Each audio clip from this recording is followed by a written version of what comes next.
We all think we have time to chase dreams, time to build success, time to make things right with people we love. But one day you'll look back and realize the jar of your life was filling up all along. And the question will hit you, did I fill it with what truly mattered? This is the story of James Walker, a man who had everything money could buy, but almost lost what money could never replace. And it all began with a simple glass jar.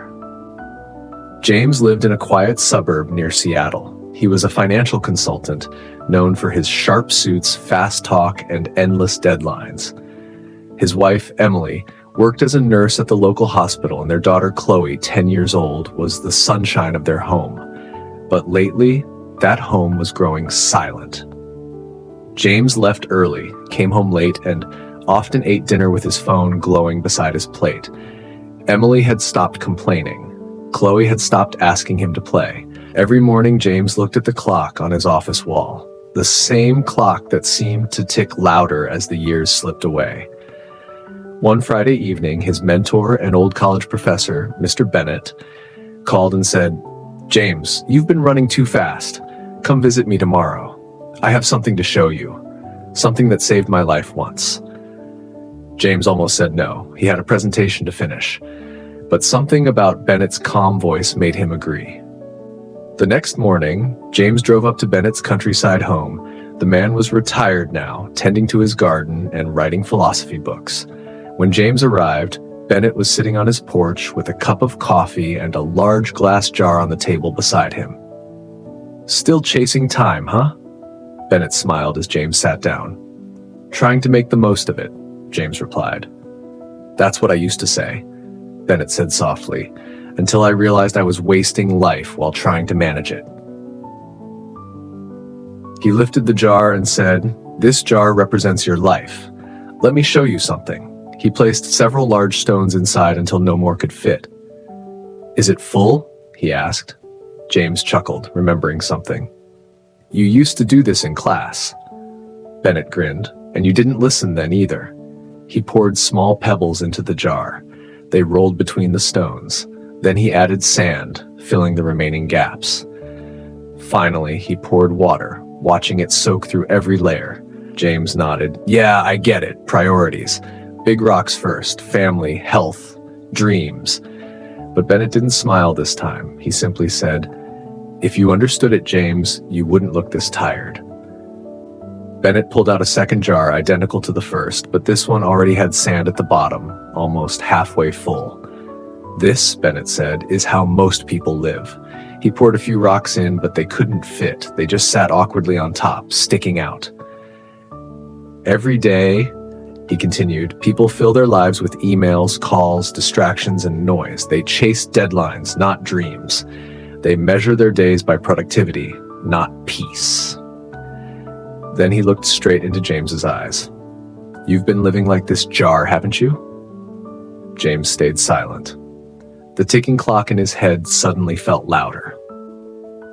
That afternoon, when James returned home, Chloe was sitting in the backyard with a soccer ball. "Daddy, are you coming to my game tomorrow?" she asked. James froze. He had promised her 2 weeks ago, but his team had scheduled an emergency client meeting. "I'll try, sweetie," he said automatically. Chloe forced a smile, but her voice trembled. "That's what you said last time." That night, Emily didn't speak much during dinner. The silence was heavier than words. Sunday morning brought heavy rain and guilt. James sat in his office, staring at the presentation on his laptop, but his thoughts were somewhere else. He remembered Bennett's words, "You've been living like the wrong jar." Something inside him cracked. He shut the laptop and drove through the storm to Chloe's school field. He arrived late. The game was over. The kids were leaving, umbrellas in hand. Chloe saw him from afar and ran up to him, soaking wet. "You missed it," she whispered. "But it's okay." Her voice broke. She tried to smile, but couldn't. James knelt down in the rain and said softly, "No, sweetheart, it's not okay. Not anymore." That evening, James sat in the living room staring at the clock. He walked to the kitchen, found a large empty jar, and placed it on the shelf. Then, on small sticky notes, he wrote the words, Emily, Chloe, health, dreams. He dropped each note into the jar and whispered, "My rocks." Every morning afterward, before checking his phone, he looked at that jar and reminded himself what came first. Weeks passed. He began walking Chloe to schoolhouse, cooking dinner with Emily on Sundays, and exercising again. He still worked hard, but he ended each day by asking one question: did I fill my jar the right way today? He even brought the jar to his office. His colleagues laughed at first, but one by one, they began doing the same. It became a quiet movement. The jar habit. But life, as always, tested him. 1 month later, his company announced a massive restructuring. James was asked to lead a project that could define his career or destroy it. The hours got longer, the calls more urgent. One night, after missing dinner again, he saw Chloe asleep on the couch, waiting for him, a drawing in her hand of the two of them playing soccer. The words on the paper read, "Daddy, you're my biggest rock." Tears filled his eyes. He realized, even the strongest rocks can crack when ignored too long. The next morning, James drove back to see Bennett.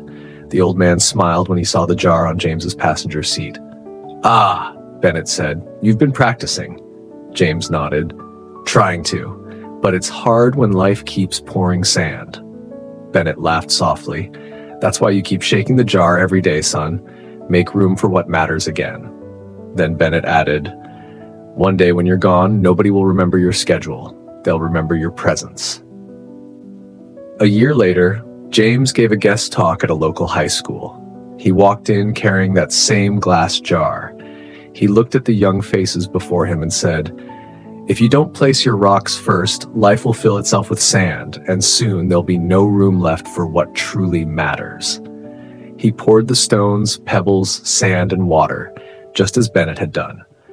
The students watched in silence. Then one asked, "Sir, what does the water mean?" James smiled. "The water is the laughter, the little joys, the moments that make life light even when it's heavy." Back home, James placed the jar beside the old clock on his wall. For the first time in years, he wasn't afraid of the ticking sound. Every tick was no longer a reminder of time running out. It was a reminder of time being lived well. He looked at Chloe and Emily sitting on the couch watching a movie together. He whispered, "The jar is full.